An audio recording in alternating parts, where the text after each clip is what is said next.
Hello friends, welcome to खाना हंगामा। आज हम बनाने जा रहे हैं करेले के छिलके के कोफ्ते। स्ट्रेंज, हाँ, अजीब सा लग रहा होगा आपको करेले के छिलके के कोफ्ते, पर यकीन मानिए बहुत टेस्टी लगते हैं। तो उसके लिए हमें चाहिए होगा ये 1 पाव जितने करेलों के छिलके हैं, 2 हरी मिर्च कटी हुई, 1 बड़ा प्याज बारीक कटा हुआ, धनिया 2 बड़े चम्मच, हमारे पास यहाँ पे है 1 चम्मच हल्दी, 1.5 चम्मच लाल मिर्च, 1 चम्मच अमचूर, आधा चम्मच अजवाइन, 3 चम्मच सूखा धनिया, गरम मसाला 1 चम्मच, नमक स्वाद अनुसार। और ग्रेवी के लिए हमारे पास है प्याज, 2 प्याज और 2 मीडियम प्याज और 6-7 कलियां लहसुन का पेस्ट, ये 5 टमाटर और 2 हरी मिर्च का पेस्ट, और धनिया ऊपर गार्निशिंग के लिए। और कोफ्ते बनाने के लिए हमें बेसन भी चाहिए होगा। मैंने 1 कप बेसन लिया है, थोड़ा ज्यादा भी लग सकता है या कम भी लग सकता है। Hello friends, we are going to make balls from the peel of bitter gourd. It seems very strange and you might think that it will not taste good because it is bitter gourd and that too peel, but it comes out very tasty. So what we would require is peel of 250 grams of bitter gourd. I have 2 tablespoons of coriander, fresh coriander chopped finely. Then there is 1 large onion chopped finely, 2 green chilies chopped finely. I have here 1.5 teaspoon of red chili powder, 1 teaspoon of turmeric powder, salt to taste, 1 teaspoon of garam masala powder, 1 teaspoon of amchur powder. This is carom seeds, half teaspoon, and 3 teaspoons of coriander powder. Then for the gravy, I have here 2 onions and 6 to 7 garlic cloves, all put in a mixer and made into a paste. Then this is a paste or puree of 5 tomatoes along with 2 green chilies, the 2 tablespoon of fresh coriander chopped finely for garnishing. Then this is Bengal gram, 1 cup Bengal gram flour for making the balls of this peel. So let's start it. अभी शुरू करते हैं। हमने तेल गरम भी करना रख दिया है। यहाँ पर तेल जब तक गरम हो रहा है तब तक हम बॉल्स की तैयारी कर लेते हैं। Till the time the oil gets hot for deep frying, we will start making the balls. So let's start. We will mix all of this together. सब एक साथ मिक्स कर लेंगे और गरम मसाला छोड़ के और अजवाइन छोड़ के बाकी सब सामान आधा आधा डाल देंगे। अजवाइन हम सारी इसके अंदर डाल देंगे। We will put whole of the carom seeds in this. We will not put the garam masala into this, and rest everything we will put half. In fact, mango powder also we will put completely. अमचूर भी पूरा ही इसमें डाल देंगे हम।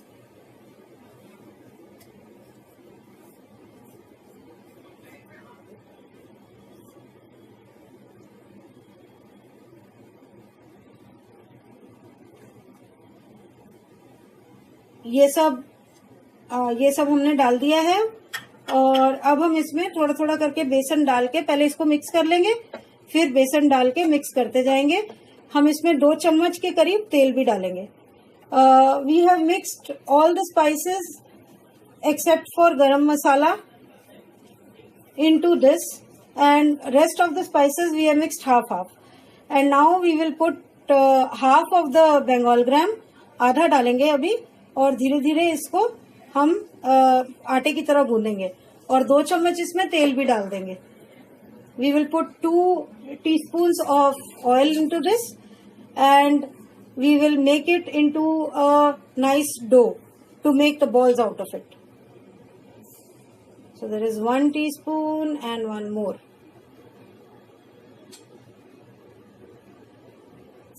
And then we will mix it up all together to make a nice dough.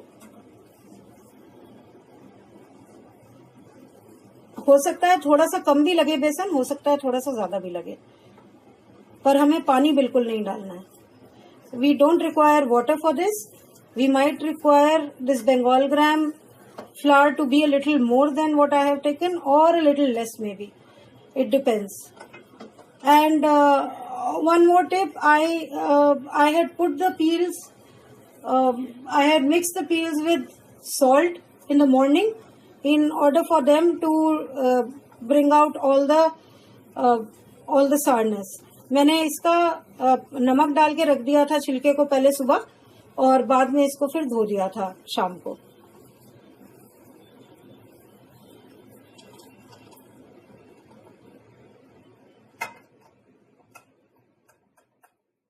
जैसा कि आप देख सकते हैं अब हमारे बॉल्स बनके तैयार हैं, और अब हम इनको तलने के लिए डाल देंगे.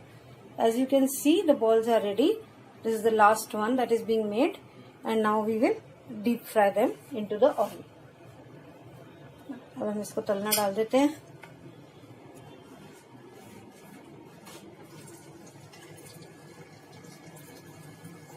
एक एक करके धीरे धीरे डालेंगे, और ये कम सेक पे तले जाएंगे, क्योंकि नहीं तो ये अंदर से कच्चे रह जाएंगे.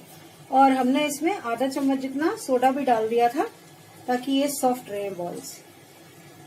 We will deep fry them on low flame because otherwise they will remain raw from inside. And I had also put half a teaspoon of baking soda so that they remain soft.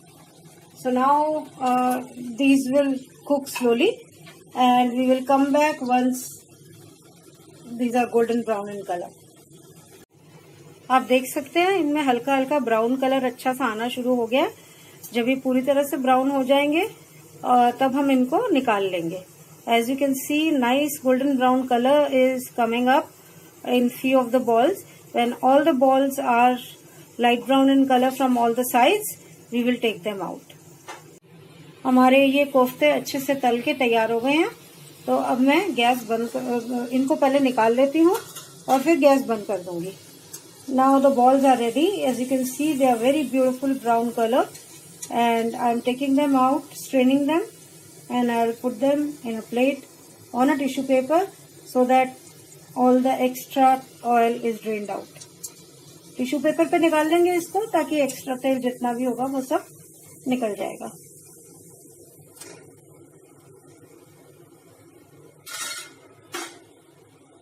मैंने यहाँ पर gas बंद कर दी है. इसी में से थोड़ा सा तेल लेकर फिर हम ग्रेवी बनाएंगे. मैंने उस तेल में से 1.5 बड़े चम्मच जितना तेल ले लिया है. और अब पहले हम इसमें प्याज पिसा हुआ और लहसुन डालेंगे. I have taken out 1.5 tablespoon of oil from the remaining oil, and now I have put in the onion and garlic paste in this. And we will saute this till it becomes golden brown. इसको हम golden brown होने तक भूनेंगे.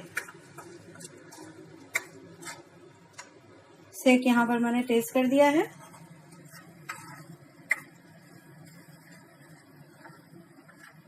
और इसको धीरे धीरे चलाते हुए गोल्डन ब्राउन होने तक हम भूनेंगे.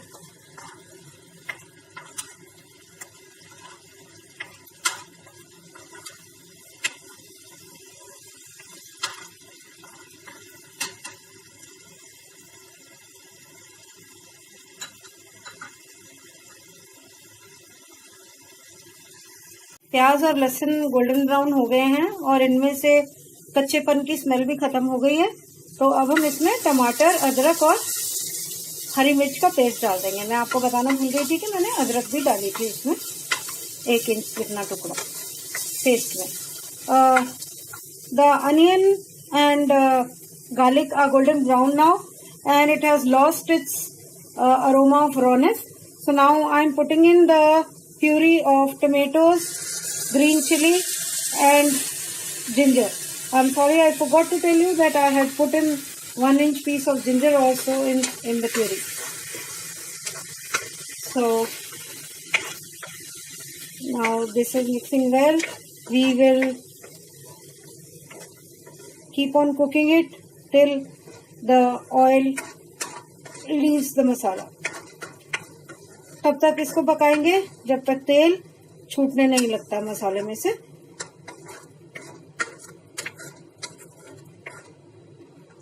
और साथ ही साथ आपको एक चीज और मैं यहाँ पर बता दूं कि जब हम इसकी ग्रेवी बनाते हैं तो जो बेसन हमारा परात में लगा हुआ था, हम उस बेसन में थोड़ा सा पानी डाल के वो पानी यूज करेंगे।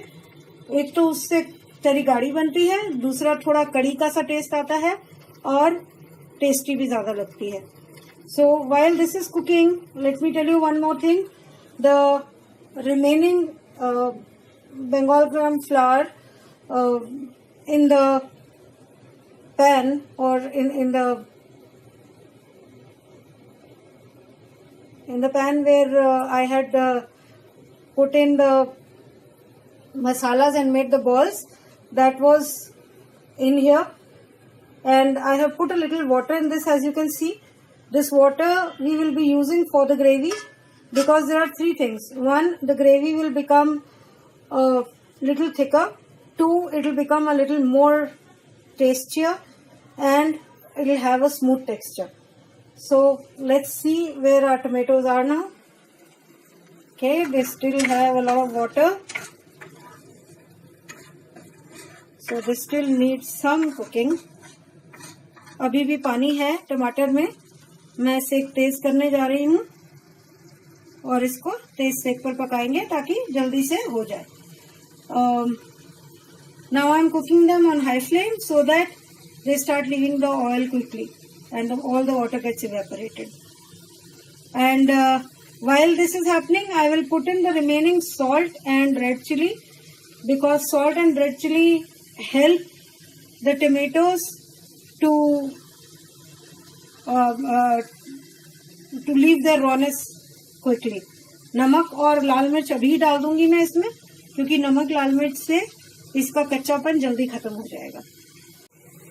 टमाटर अब पक चुके हैं तो मैं इसमें बाकी के मसाले यानी कि गरम मसाला, हल्दी और सूखा धनिया इसमें डाल दूंगी. The tomatoes are done now, as you can see. So I will be putting in rest of the masalas, turmeric, coriander powder and garam masala powder in this. और अब हम इसको मिक्स कर देंगे और 2 बूंद पानी डाल के थोड़ा सा और पकाएंगे. I'll mix it up, and so that all the masalas get nicely mixed, I'll put in a little water and I'll cook it in this water for a minute or two.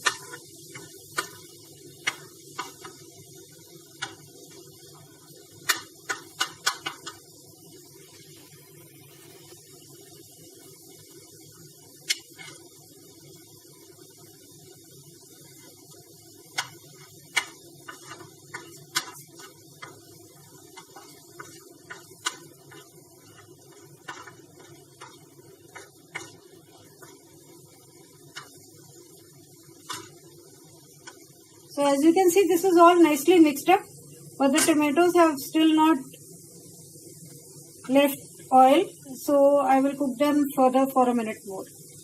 जैसा कि आप देख सकते हैं अच्छे से mix हो गया, लेकिन टमाटर ने अभी भी तेल छोड़ा नहीं है, तो हम 1 मिनट और इसको पकाएंगे. So my tomatoes have started leaving oil, and I will first of all put the mixture of the Bengal gram and water in this.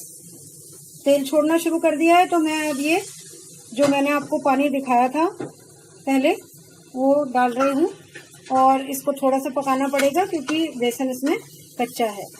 We'll have to cook this a little because the Bengal gram flour in this is raw, and we'll put water also to make the gravy and let it boil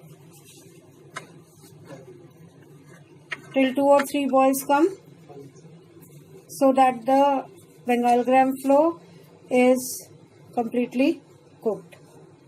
2-3 minute 2-3 उबाले देंगे हम इसको, ताकि जो बेसन का पानी है, बेसन क्योंकि कच्चा था उसमें, वो अच्छे से पक जाए. तो अब इसको हम उबलने देते हैं 2-3 मिनट. 2-3 उबाले आ जाए, उसके बाद फिर हम इसके अंदर बॉल्स डालेंगे. आप देख सकते हैं अच्छे से इसमें उबाले आ रहे हैं, 3-4 उबाले आ चुके हैं और ग्रेवी भी थोड़ी सी गाढ़ी होने लगी है. मैंने थोड़ी ज़्यादा ग्रेवी बनाई है क्योंकि हम इसे चावल के साथ खाएंगे। अगर आपने रोटी के साथ खाना हो तो आप ग्रेवी थोड़ी कम भी बना सकते हैं। As you can see this is boiling very nicely and the gravy is a little thick. I'm not going to make the gravy very thick because we are going to have it with rice. But if you are going to have it with chapati or parathas, then you can make a little thickish gravy also. So now I will be putting in the balls in this. मैं ये balls डाल दूंगी इसमें।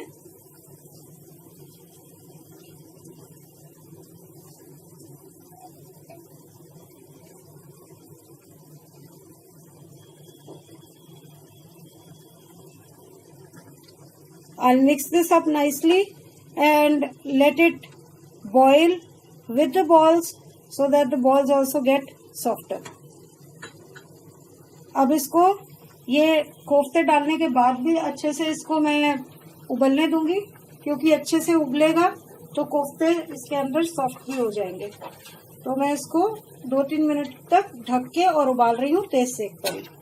I am covering this up and I'll let it boil for 2 to 3 minutes and then we'll come back and check this up. Our koftas are ready to be had with rice or parathis. Please do try at home also and tell us how you like it so that we can improve ourselves. ये कोफ्ते बनके तैयार हैं। आप चावल या पराठी किसी के साथ भी खा सकते हैं।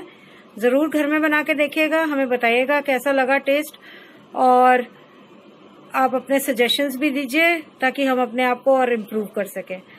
ये क्योंकि ग्रेवी है, धनिया है, इसलिए शायद कोफ्ते नहीं दिख रहे होंगे, तो मैं आपको पास से भी दिखाती हूँ। ये देखिए अंदर कोफ्ते दिख रहे हैं। You can see the balls now inside the gravy now that I have zoomed in. Please do try this. I will again say please do try and give us your suggestions, and please subscribe to us, and you will be getting notifications once you subscribe to us. आप हमें subscribe कीजिए ताकि आपको notifications भी मिलती रहें। देखने के लिए बहुत बहुत धन्यवाद। Thank you so much.